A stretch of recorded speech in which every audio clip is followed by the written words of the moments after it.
अस्सलाम वालेकुम दोस्तों, क्या हाल चाल है? तमाम दोस्तों को आपको जुमा मुबारक और उम्मीद है कि आपका दिन अच्छा गुजरा होगा। 24 फरवरी है, जुमे का दिन है और जुमा के हवाले से एक बड़ी इंपॉर्टेंट अपडेट है कि जो लोग मस्जिद ज़ी नूरीन में नमाज़ पढ़ने आते हैं, ये गोबरा में है, लेक पार्क के बिल्कुल साथ, ये जो बाहर फैक्ट्री है वहाँ पे। तो इस मस्जिद में जो है पिछले जुमा ऐलान कर दिया गया था, आज 24 है तो पिछले जुमा ऐलान कर दिया गया था कि मस्जिद कंस्ट्रक्शन का काम चल रहा है, तो उस सिलसिला में बंद रहेगी, नमाज जो है वो नहीं होगी। लिहाज़ा अगले नोटिस तक जो है जहाँ पर जुमा और दीगर नमाज़ें नहीं होती, लोग मस्जिद के अहाता से बाहर जो है वो नमाज़ अदा करते हैं। तो जुमा के लिए जो लोग इधर आते थे वो प्लीज़ इधर नहीं आएँ और अगले नोटिस तक बंद रहेगी, यानी एक्सपेक्टेड है कि रमज़ान में उन्होंने बोला था 2-3 रमज़ान तक ओपन हो जाएगी और उम्मीद है कि ओपन हो जाएगी। बाकी जैसे कोई मज़ीद अपडेट आएगी वो भी शेयर करेंगे।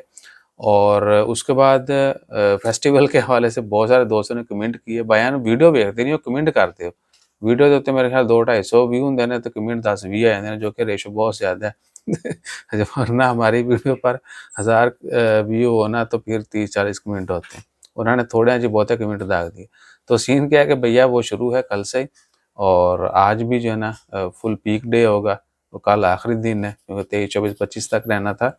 और आज जाएँगे, देखते हैं वहाँ पर क्या माहौल है, वो भी आपसे शेयर करेंगे। और दूसरा ओमान की खबरों के हवाले से वल्लाही कोई बड़ी खबर नहीं हैगी फ़िलहाल, ठीक है ना? कोई दूर की खबर भी हो ना तो हम कोशिश तो करते हैं कि वो शेयर कर दें, लेकिन नहीं तंबाकू हो पा रहा है, ठीक है?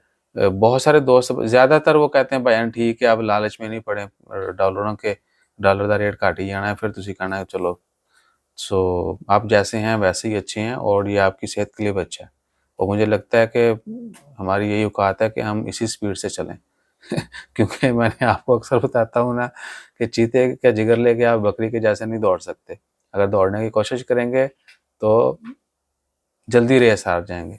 बहरहाल ये ऐसे मैं आपसे जो है ना आपकी राय जानने के लिए ऐसी शरारतें करता रहता हूँ, वरना बार-बार मुझे ये अल्फ़ाज़ यूज़ करने की ज़रूरत नहीं है। पिछले 2.5-3 साल मैंने की है, अभी क्यों नौबत आनी थी। सो ये चिट-चैट और इस तरह की जो है ना वो चुटकुले चलते रहने हैं। आप हमें अच्छी-अच्छी जो लोग बहुत शुरू से हमें देख रहे हैं ना, उन्होंने हमें बुरे वक़्त में भी देखा, अब अच्छे में भी देख रहे हैं, इंशाल्लाह आगे बहुत अच्छा आएगा। उतार-चढ़ाव साथ-साथ इन्होंने हम हर हाल में वो हमें बर्दाश्त कर रहे हैं। तो उनकी राय जो है ना वो बहुत वैल्यूएबल होती है, इसलिए मैं उनको छेड़ता रहता हूँ ताकि वो कोई अच्छी राय दें और वो हमेशा पॉज़िटिव ही देते हैं। और न्यूट्रैलिटी जो है ना या कभी-कभार शरारत हो जाए तो वो मेरे ख़्याल से उसमें कोई मज़ायका नहीं है, लेकिन बंदे को नुस-नुस रहना चाहिए। आप कहीं पर भी झुकाव आपका इधर-उधर जाएगा तो पब्लिक सोशल मीडिया के ऊपर बहुत शतरौल करती। ठीक है, सियाने बंदे मैनूं यही समझाते हैं।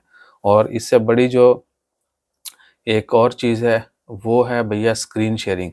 अगर आप अपनी स्क्रीन के ऊपर ऐसी फ़िज़ूल चीज़ें शेयर करना शुरू कर दें ना या किसी के साथ शेयर कर दें और उस बंदे का म्यार आप अच्छे तरीके से ना जानते हो, कभी-कभी ये भी होता है। तो वो भैया वहाँ जो वट निकालती है ना, वो हमेशा-हमेशा के लिए फिर सीधा कर देती है। बहरहाल वीडियो फिर लंबी होगी, अपना ख़्याल रखिए, दुआ में याद रखिए। जज़ाकल्लाह, अल्लाह हाफ़िज़।